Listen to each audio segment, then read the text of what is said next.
remember that channel called Gnostic Quran? It's sort of low-key, like, I think it's probably only grown in subs, but it's pretty professional looking, actually. Someone spent a lot of time to hammer in the point that the Quran is Gnostic, and there's only way you can understand it. The Gnostic Christians, the early Christians, they were not Trinitarians, so they just made a Quran. That's who it's mainly talking about. It's not talking about pagans or anything. It's actually a Christian text, like Nestorians, right? That's kind of what DEJ says. That Fomenko, he's positing the claim that Nestorianism is Islam. That's who the Quran is actually talking about. It's a bit convenient, It's kind of like, well, if they have all this fake hadith and fake, whatever, for only the true history apparently to just be that Nestorianism, non-Trinitarian Christianity is the real, like, Muslims of the past, well then that works very well with the whole hadith itself, ironically, because the hadith says that the Muslims will make alliances with Christians. Imran Hussein uses this like all the time. That Russia has the real Christians, Serbia, Russia are like the real Romans, and they have to make an alliance with the Muslims, Sunnis, the Shias.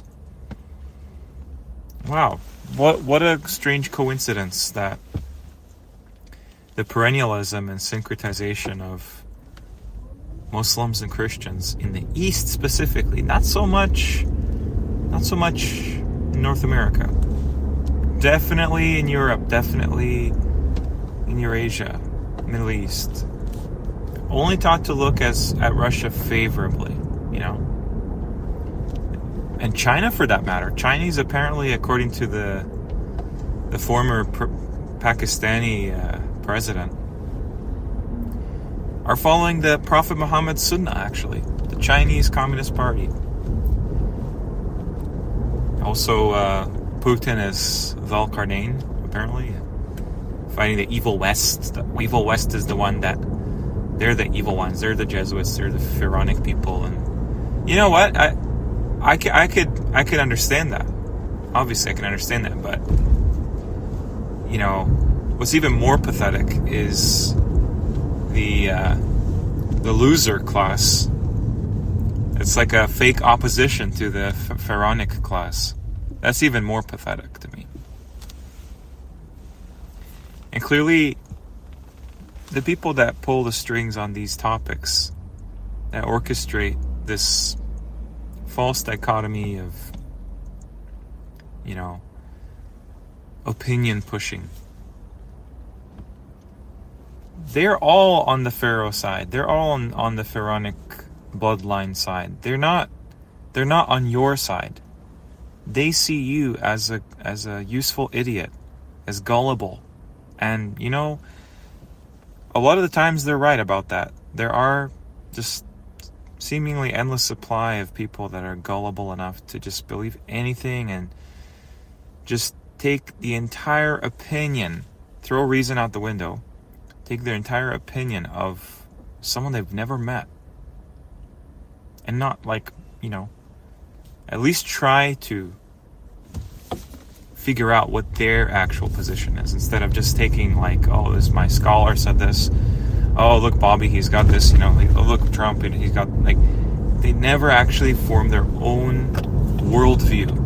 That's why it's silly to even think that there are these religions in the Quran, because they're so superficial. They're so one-dimensional. It's all that they're given from the Quran are just the metaphorical versions of the real religions that are mentioned in the Quran. So you have Al-Islam, right? that would already like presuppose that there are other Islams. Excuse me. Other Islams, just by that alone. And the proof for that in the Qur'an, you can see that the word Islam is used as a deen that is also possessive. So like Islamakum, your Islam. They translate that as your guise of Islam. Well, that's not entirely inaccurate, but again, why would the Quran not just say that? Why would it say your Islam? That would suggest that Islam itself is actually pretty much always been a buzzword, and a lot of the people claiming to be Muslims are nothing of the sort. They just have it the wrong way around. They just don't understand how deeply embedded they are into satanic practices that, you know, for in their mind, everyone else is so different and deviant that they must be the real Muslims, right? You even see this idea of, in Surah Yusuf, you know, the deen of the king.